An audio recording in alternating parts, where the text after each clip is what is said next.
ఈ రెసిపీ అయితే అందుకే షేర్ చేస్తున్నానండి. ఇదేం లేదు, ఆలు పరోటా. అందరూ నార్మల్గా చపాతీ చేసేసుకుంటూ ఉంటారు, పక్కన బంగాళదుంపలు కర్రీ చేసుకుంటారు, లేదా మసాలా కర్రీ చేసుకుంటారు కదా. అలా కాకుండా ఆలులు అయితే ఫస్టే నేను ఉడకపెట్టేసుకుని ఇలా ఉంచేసుకున్నాను.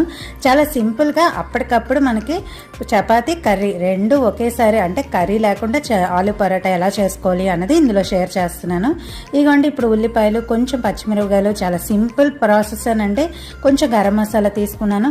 ఫస్ట్ అయితే పిండి అయితే మనం కలుపుకోవాలి కదండి, చపాతీ పిండి కలిపేసుకుని ఇలా ఉంచుకుంటున్నాను. ఇప్పుడు నార్మల్గా మనం చపాతీ పిండి ఎలా కలుపుకుంటామో అలాగేనండి. కొంచెం లైట్గా ఉప్పు వేసాను, చాలా తక్కువే వేసుకుంటానండి ఉప్పు, ఇంకేమీ వేయలేదు.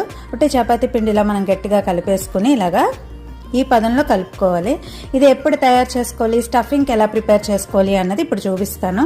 ఫస్ట్ అయితే దుంపలు ఇలా చిన్న ముక్కలు అయితే ఉడకపెట్టేసుకుని ఉంచుకున్నాను కదా, దాన్ని బాగా స్మాష్ చేసేసుకోవాలండి. ఇప్పుడు